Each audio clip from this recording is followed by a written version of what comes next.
Friends, welcome to easy life in Kannada. Wow, ಹೇಗಿದ್ದೆ ನೋಡಿ. ಬಾಯಲ್ಲಿ ನೀರು ಬರ್ತಿದೆಯಲ್ಲ, ನನಗೂ ಕೂಡ ಬಾಯಲ್ಲಿ ನೀರು ಬರ್ತಿದೆ. ಹೊಟ್ಟೆ ತುಂಬ ತಿಂದ್ಬಿಡೋಣ ಅನ್ನಿಸ್ತಾ ಇದೆ. ಯಾವಾಗಲೂ ಫಿಶ್ ಫ್ರೈ ಮಾಡ್ತೀರಾ, ಆದರೆ ಡಿಫ್ರೆಂಟಾಗಿ ಮಾಡಿದ್ರು ಮನೇಲಿ ತುಂಬ ಇಷ್ಟಪಡ್ತಾನೆ. ಅದರಿಂದಾಗಿ ಈ ರೀತಿ ಮಸಾಲೆ ಹಾಕಿ ರವಾ ಫ್ರೈ ಮಾಡಿಕೊಟ್ರೆ ಯಾರು ತಾನೇ ಇಷ್ಟಪಡಲ್ಲ ಹೇಳಿ.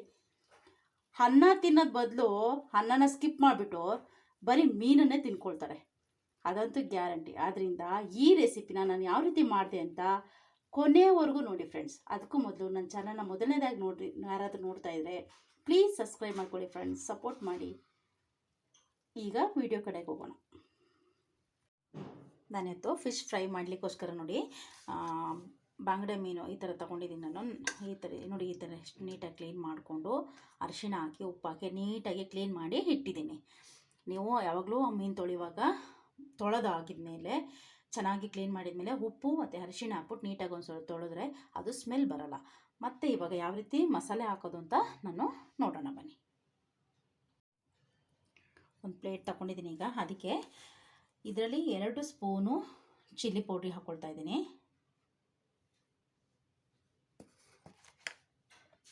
ಸ್ವಲ್ಪ ಅಂದರೆ ಒಂದು ನೋಡಿ ಇಷ್ಟು ಅರಿಶಿನ, ಸ್ವಲ್ಪ ಜಾಸ್ತಿ ಇದ್ರೂ ಏನು ತೊಂದರೆ ಇರೋದಿಲ್ಲ.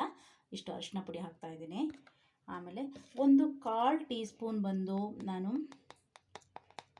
ಪೆಪ್ಪರ್ ಪುಡಿ ಹಾಕ್ತಾಯಿದ್ದೀನಿ. ಯಾಕೆಂದರೆ ನಾನು ಆಲ್ರೆಡಿ ಚಿಲ್ಲಿ 2 ಟೀ ಸ್ಪೂನ್ ಹಾಕಿದ್ದೀನಿ. ಮನೇಲಿ ಮಕ್ಕಳಿದ್ದಾರೆ, ಅದರಿಂದ ತುಂಬ ಖಾರ ಆದರೆ ತಿನ್ನೋದಿಲ್ಲ. ನಿಮಗೆ ಖಾರ ಎಷ್ಟು ಬೇಕು ಅಷ್ಟು ನೀವು ಚಿಲ್ಲಿ ಯೂಸ್ ಮಾಡಿ. ಆಮೇಲೆ 1/4 ಟೀ ಸ್ಪೂನ್ ಅಷ್ಟು ಸಾಕು, ಜಾಸ್ತಿ ಬೇಡ. ಧನಿಯಾ ಸ್ವಲ್ಪ ಸಾಕು, ಅಷ್ಟು ನಾನು ಧನಿಯಾ ಪುಡಿನ ಹಾಕ್ತಾಯಿದ್ದೀನಿ. ಧನಿಯಾ ಬೇಕಿದ್ದರೆ ಹಾಕ್ಬೋದು, ಇಲ್ಲಾಂದರೆ ಸ್ಕಿಪ್ ಕೂಡ ಮಾಡ್ಬೋದು. ನಾನು ಅದು ತೋರಿಸ್ಲಿಕ್ಕೋಸ್ಕರ ಹಾಕಿದಷ್ಟೇ.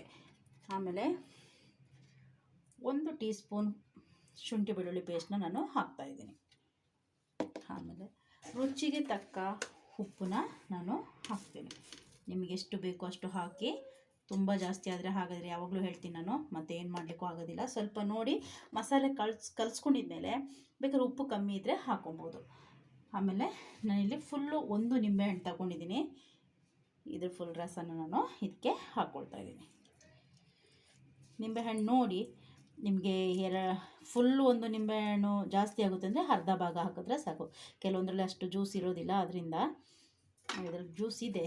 ಇದು ನನಗೆ ಅರ್ಧ ಭಾಗ ಸಾಕು. ಈಗ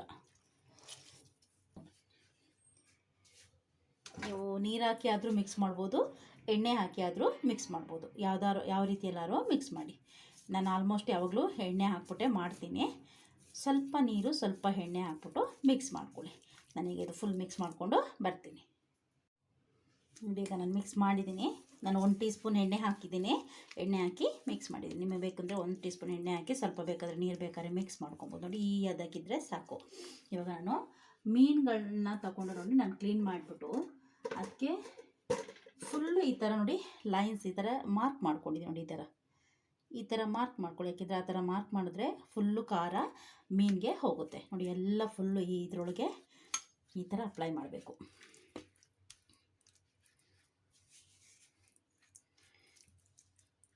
ನಾನು ಬಾಲನ ಬಿಟ್ಟಿದ್ದೆ, ಯಾಕೆಂದರೆ ಮೀನಿಗೆ ರವಾ ಫ್ರೈ ಮಾಡೋದಾದರೆ ನಾವು ಬಾಲನ ಈ ಥರ ಬಿಟ್ಟಿದ್ರೇ ಸರಿಯಾಗೋದು. ಯಾಕೆಂದರೆ ಅದನ್ನು ಹಿಂಗೆ ಮಾಡುವಾಗ ಸರಿಯಾಗೋದು. ಅದರಿಂದ ನಾನು ಬಾಲ ಬಿಟ್ಟಿದ್ದೀನಿ.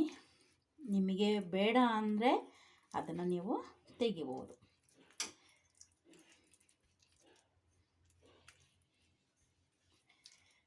ಫುಲ್ಲು ಆ ಕಟ್ಸ್ ಒಳಗೆಲ್ಲ ಹೋಗಬೇಕು ನೋಡಿ, ಹೊಟ್ಟೆ ಒಳಗೆ ಎಲ್ಲ ಫುಲ್ಲು ಈ ಥರ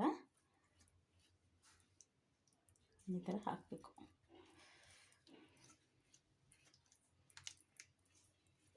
ಇದೇ ರೀತಿ ನಾನು ಎಲ್ಲ ಮೀನಿಗೂ ಹಾಕ್ಕೊಂಡು ಬರ್ತೀನಿ. ನೋಡಿ ನಾನು ಎಲ್ಲದಕ್ಕೂ ಹಾಕಿದ್ದೀನಿ. ಇಷ್ಟು ನೋಡಿ ನಾನು ಎಷ್ಟು ಮಸಾಲ ತೋರಿಸಿದೆ ಅಷ್ಟು ಕರೆಕ್ಟಾಗಿ ಇಷ್ಟು 4 ಮೀನಿಗೂ ಕರೆಕ್ಟಾಗಿ ಆಗಿದೆ. ಸ್ವಲ್ಪ ತಳದಲ್ಲಿ ನೋಡಿ ಈ ಥರ ಮಸಾಲ ಉಳಿದಿದೆ. ಅದನ್ನು ನೀವು ಬೇಕಾದರೆ ಹಾಕುವಾಗ ಅದ್ರ ಮೇಲೇ ಅಪ್ಲೈ ಮಾಡ್ಕೊಬೋದು ಫುಲ್ಲು. ಆದರೆ ಮಸಾಲ ಯಾವುದಕ್ಕೂ ಶಾರ್ಟೇಜ್ ಆಗಿಲ್ಲ, ಎಲ್ಲದಕ್ಕೂ ಕರೆಕ್ಟಾಗಿ ಆಗಿದೆ. ಇದನ್ನು ಹೀಗೆ ನಿಮಗೆ ಟೈಮ್ ಇದ್ದರೆ 1 ಅವರ್ ಬಿಡಿ. ಟೈಮ್ ಇಲ್ಲ ಅಂದರೆ ಒಂದು ಹಾಫ್ ಆನ್ ಅವರ್ ಆದರೂ ಬಿಡಿ, ಹಾಫ್ ಆನ್ ಅವರ್ ಆದರೂ ಬಿಟ್ಟರೆ ಅದು ಫುಲ್ಲು ಮಸಾಲ ಮೀನು ಮಾಂಸಕ್ಕೆಲ್ಲ ಎಳ್ಕೊಂಡು ಆಗ ನಾವು ಫ್ರೈ ಮಾಡಿದಾಗ ಅದು ತುಂಬ ಚೆನ್ನಾಗಿ ಬರುತ್ತೆ, ನಮಗೆ ಟೇಸ್ಟ್ ಸಿಗುತ್ತೆ. ಇಲ್ಲಾಂದರೆ ನಮಗೆ ಟೇಸ್ಟ್ ಸಿಗೋದಿಲ್ಲ, ಯಾಕೆಂದರೆ ಅದು ಅರ್ಧಂಬರ್ಧ ಖಾರ ಇಟ್ಕೊಂಡ್ರೆ ನಮಗೆ ಟೇಸ್ಟ್ ಸಿಗೋದಿಲ್ಲ. ಅದರಿಂದಾಗಿಯೇ ಆದಷ್ಟು ಟೈಮ್ ಕೊಡಿ ಅದಕ್ಕೆ, ಆಗ ಅದು ತುಂಬ ಚೆನ್ನಾಗಿ ಬರುತ್ತೆ. ನಾವೀಗ ಒಂದು ಹಾಫ್ ಆನ್ ಅವರು ಫ್ರೀಝಲ್ಲಿ ಇಡ್ತೀನಿ ನಾನು.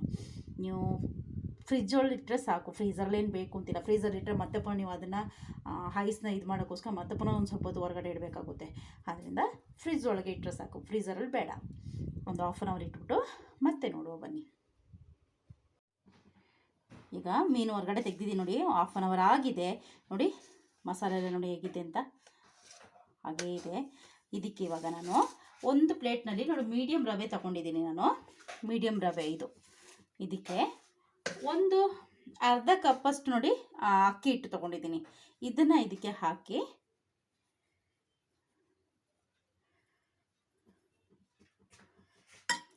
ಸ್ವಲ್ಪ ಉಪ್ಪು, ಆಲ್ರೆಡಿ ನಾವು ಮೀನಿಗೆ ಉಪ್ಪು ಹಾಕಿದ್ದೀವಿ, ಯಾಕೆಂದರೆ ರವೆಗೆ ಉಪ್ಪು ಹಾಕಲಿಲ್ಲ ಅಂದರೆ ಅದು ಚಪ್ಪೆ ಅನಿಸುತ್ತೆ. ಅದರಿಂದಾಗಿ ಸ್ವಲ್ಪ ಕಮ್ಮಿನೇ ತಗೊಳ್ಳಿ, ಯಾವುದಕ್ಕೂ ಜಾಸ್ತಿ ಆಗ್ಬಿಟ್ರೆ ನಮ್ಗೆ ತಿನ್ನಲಿಕ್ಕಾಗೋದಿಲ್ಲ.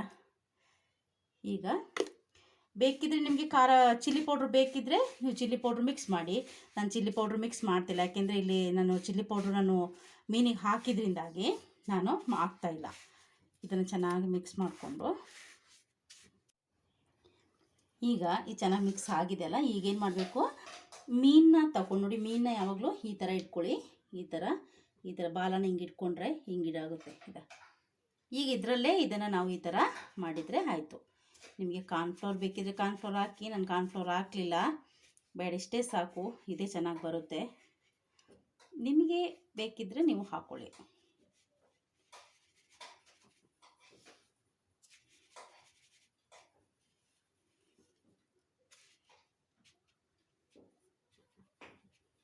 ನೋಡಿ ಇಷ್ಟ ಆಗಿದೆ, ಸಾಕಿಷ್ಟು.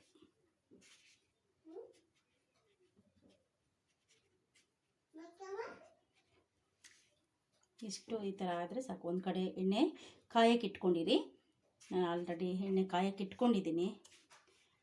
ಮೀನು ಈ ಥರ ಆಗಿದೆ ನೋಡಿ. ನೆಕ್ಸ್ಟ್ ಇನ್ನೊಂದು ನಾನು ತಗೊಳ್ತೀನಿ.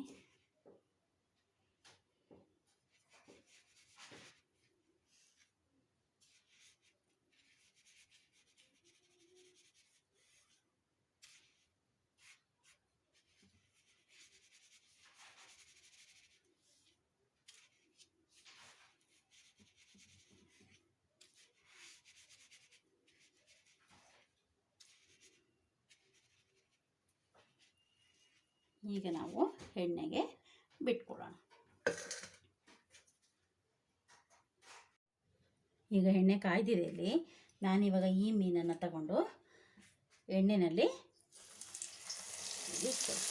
ಸ್ವಲ್ಪ ಫ್ಲೇಮ್ ಕಮ್ಮಿನಲ್ಲೇ ಇಟ್ಕೊಳ್ಳಿ, ಯಾಕೆಂದರೆ ತುಂಬ ರವೆ ಸೀದು ಹೋಗಬಾರ್ದು. ಅದರಿಂದ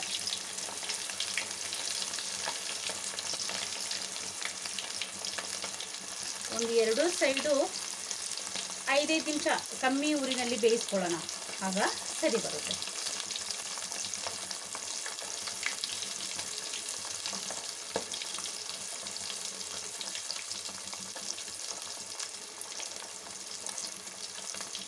ನಾನು ತುಂಬ ಕಮ್ಮಿನೇ ಇಟ್ಟಿದ್ದೀನಿ, ಯಾಕೆಂದರೆ ತುಂಬ ಅದು ರವೆ ಸೀದು ಹೋಗ್ಬಾರ್ದು. ಅದರಿಂದಾಗಿ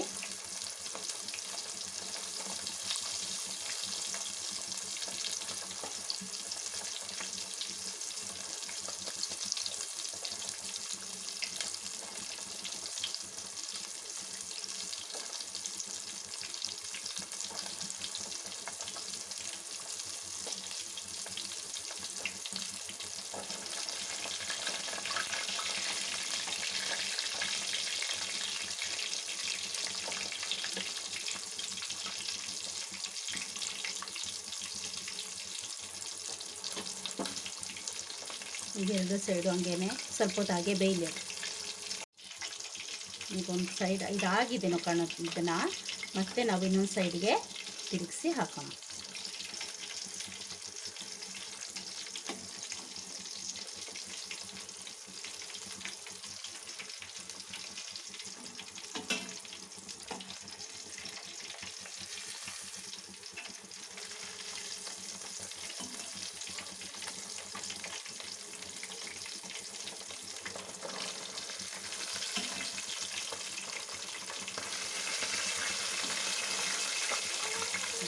ಈ ಸೈಡು ಕೂಡ ಹೀಗೇ ಒಂದು 5 ನಿಮಿಷ ಲೋ ಫ್ಲೇಮ್ನಲ್ಲೇ ಬೇಯಿಸ್ಕೊಳ್ಳೋಣ. ಹೀಗೆ ಸ್ವಲ್ಪ ಹೊತ್ತು ಬೇಯಿಸಿ. ಇವಾಗ ಆಗಿದೆ. ಇನ್ನು ಜಾಸ್ತಿ ಬೇಯಿಸಿದ್ರೆ ರವೆ ಎಲ್ಲ ಸೀದೋಗ್ಬಿಡುತ್ತೆ. ಅದರಿಂದ ಇವಾಗ ಇದನ್ನು ತೆಗೆದು ಬಿಡೋಣ.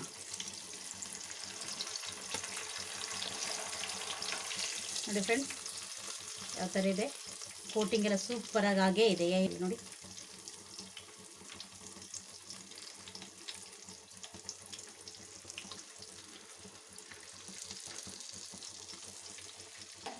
ಇದನ್ನು ಕೂಡ ಹಾಗೆ ಇನ್ನು ಬಾಕಿದ್ದು ಕೂಡ ನಾನು ಹಾಗೆಯೇ ತೆಗೆದುಬಿಡ್ತೀನಿ. ನೋಡಿ ಫ್ರೆಂಡ್ಸ್, ನಾನು ಮಾಡಿದ ರೆಸಿಪಿ ನಿಮ್ಗೆ ಇಷ್ಟ ಆದರೆ ಪ್ಲೀಸ್ ಒಂದು ಲೈಕ್ ಮಾಡಿ, ಶೇರ್ ಮಾಡಿ. ಇನ್ನಷ್ಟು ಈಸಿ ರೆಸಿಪಿಗೋಸ್ಕರ ಈಸಿ ಲೈಫ್ ಇನ್ ಕನ್ನಡ ಚಾನಲ್ನ ಸಬ್ಸ್ಕ್ರೈಬ್ ಆಗೋದನ್ನ ಮಾತ್ರ ಮರಿಬೇಡಿ friends. Thank you. See you all next video. Take care. Bye.